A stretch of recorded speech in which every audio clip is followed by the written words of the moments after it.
Goodbye, Cambodia. Ang problema ko ngayon, paano ko hahanapin yung susundo sa akin?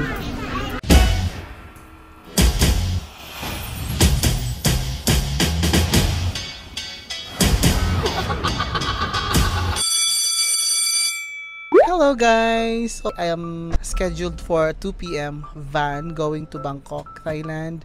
It's approximately 8 hours going to Bangkok. And guys, look at that! I'm solo. I'm all alone here in the van. So, they will go as scheduled even if you are the only one. Ang ganda ng van nila, oh. Sabi ko kanina, gusto ko talaga mag-bus kasi makakagalaw-galaw ako. But guys, this is more than a bus. Diba? Ang bus is 12 hours, ito 8 hours lang, and then solo ko. Oh my god, see that? Goodbye, Cambodia. And then they have charging station here, USB, what do you want? They have a complimentary croissant bread and water. By the way, it's right-hand drive for Bangkok, kaya nasa gilid, nasa isang side si Kuya. Bye for now, Cambodia. I don't have anything pa na itinerary na kasi ngayon. I need to rest for the entire biyahe. So darating tayo sa my border from Siem Reap going to Phoi Phet, the Thailand Cambodia border. That's 3 hours biyahe. Siguro nasa mga 5 p.m. Nandun na tayo sa border. We are finally here at Phoi Phet City in Cambodia. Ito yung border ng Cambodia tsaka yung Thailand. No? So, after 3 hours na biyahe at solo, VIP, so now we go to the border, okay? We finally... yes. And then this bus go back to Battambang. So we need everything for you, your bag, anything. Don't forget, okay? So you check out Cambodia, check in Thailand. After we have a bus, one more at the Thailand side, okay? Minivan, okay? So we have a stop waiting you over there at the Thailand side, okay? We check out Cambodia, check in Thailand. After we get a bus at Thailand side, okay? So we have a stop waiting you over there when you see this one. Different driver? Yeah, different driver. Well, it's another driver. Yeah, another driver. Wait you at the Thailand side, and then go to Bangkok, okay? This bus go back to Battambang. I see. So thank you. You have a nice day. How many hours from border to Bangkok? Yeah, 4 hours. 4 hours. Yeah, most likely it's 9 o'clock. Yeah, maybe. Right. Thank you. So ihahatid na ako ngayon ni Kuya doon sa border. Iba na daw yung van na kukuha sa akin. So it's another driver. Guys, I'm going to show you the border of Cambodia and Thailand. So there's a big arc. Makikita niyo yung arc. Ayan o. Ayan. So that is the office of the International Border Checkpoint of Phoi Phet. And so dyan din naman tayo galing kahapon, no? Kung dumating tayo dito sa Cambodia. So hanapin na lang natin kung saan tayo pupunta, no? Immigration. We are leaving Cambodia and then entering Thailand once again. Alright, so I'll update you again later, guys. Bye-bye. So guys, naka-exit na ako ng border ng Cambodia. Now it's time for us to enter the border of Thailand again.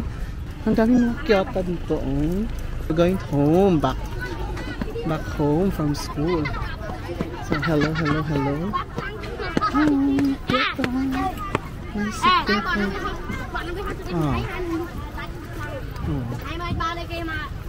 Ito na kayo sa border.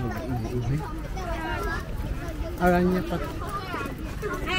Passport control. So guys, pag immigration na ng Thailand, so bawal na. So bye-bye. So ganun kabilis guys, as easy as eating papaya pickles. Nakapasok na ulit tayo sa Thailand. Ako lang mag-isa sa immigration, walang nakapila at all. Tinataka na agad yung ano ko. Sulit yung mga immigration officers nila. Pero wala namang questions na tatak na lang talaga siya. Nakita niyo na maraming tatak. Tatak lang ng tatak. Ang ingay ng mga kyota. arrivals to Thailand. So guys, ang problema ko ngayon, paano ko hahanapin yung susundo sa akin? Gigi na mga Kyoto. Where is it? Siguro guys, all in process ko ng pagtawid ng border ng Cambodia tsaka Thailand. 5 minutes. Ay, ayan na siya. 5 minutes lang. Yun, kabilis guys. Verak. Bus. Verak. Okay, so here is our driver for today. And yeah. So easy. And it's a very smooth transaction. I think I can go back here anytime. I'm confident now. Okay, thank you. Saan ba?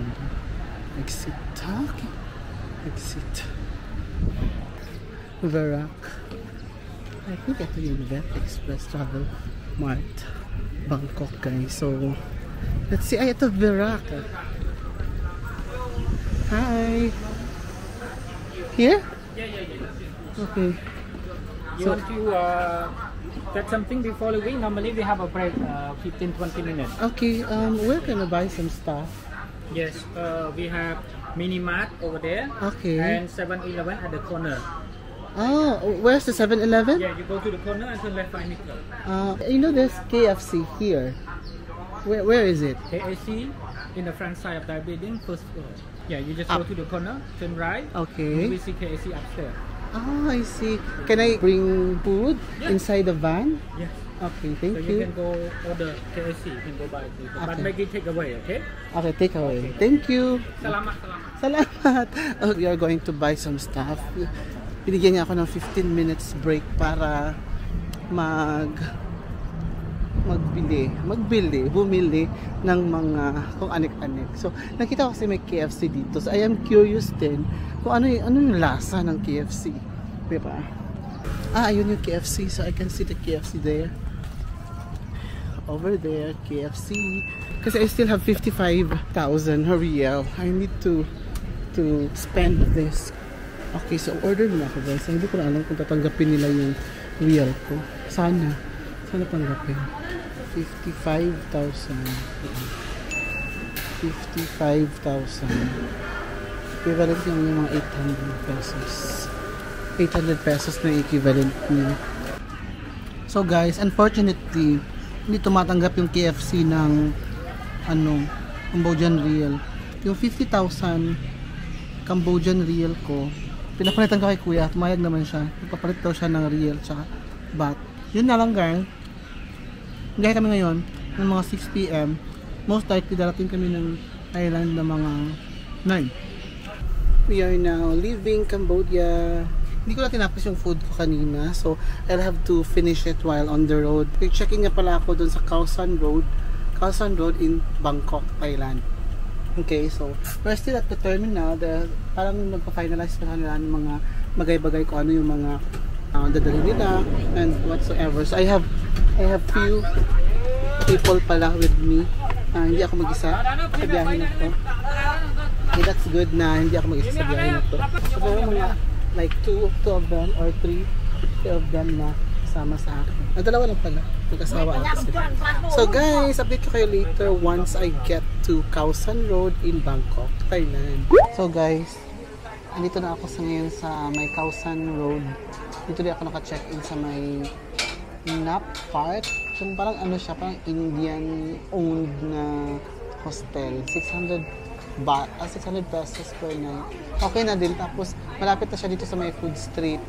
Dito. Yan sa labas. So, tingin. May parang food street siya.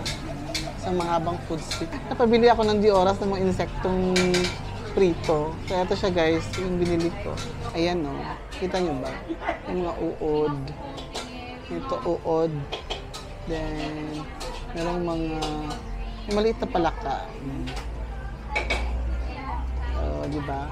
Tsaka ito, tipaklong ata to. Tsaka meron din siyang mga maliliit na insekto. Yung mga parang ipis din. Ito siya guys. So, parang malaking langaw. So, tikman muna natin yung maliit na Uod. Mm. Parang pinrito lang siya na ano. Balat ng mani na pinrito. Parang ganun na yung lasa niya. Ito parang malaking uod. Kaya nga natin. Parang malaking uod.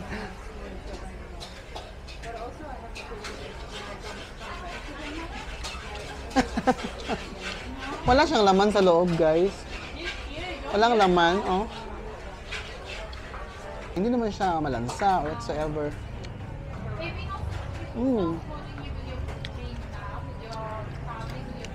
Guys, ang liit itong palaka.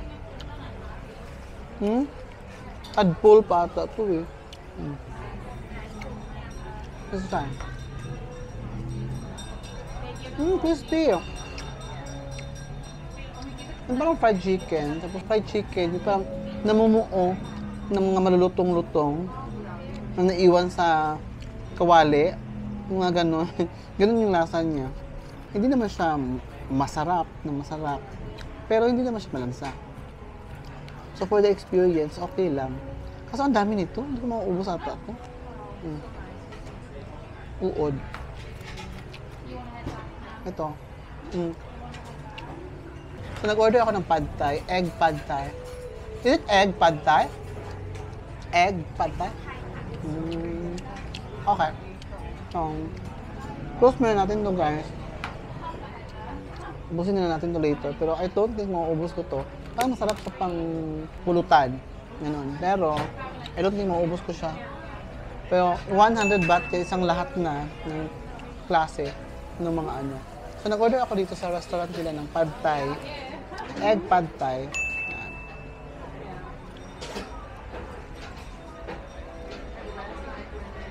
Ayan. Ano ba?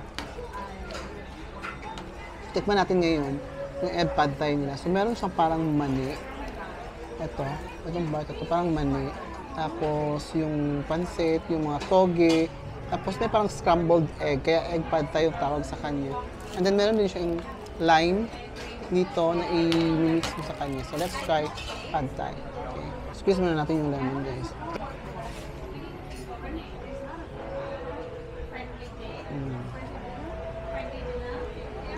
Yan. Nabudbud na natin yung lemon. Now, nalagay naman natin yung mani. I-mix natin yung mani.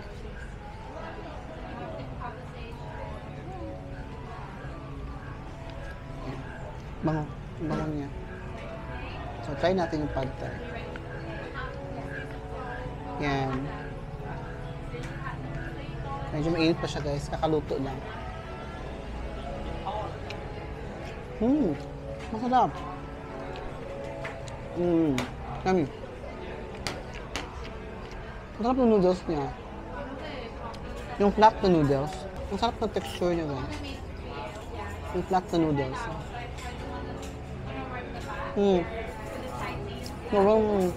Maganda yung texture niya. Hindi siya yung parang normal na pancit. Tapos na yung kinakain ko, guys. Pero masarap ka. After dito, hanap ulit tayo ng food. Dito sa may mahabang food street dito sa may Kausan. Kausan Road. Okay? Update ko kayo later.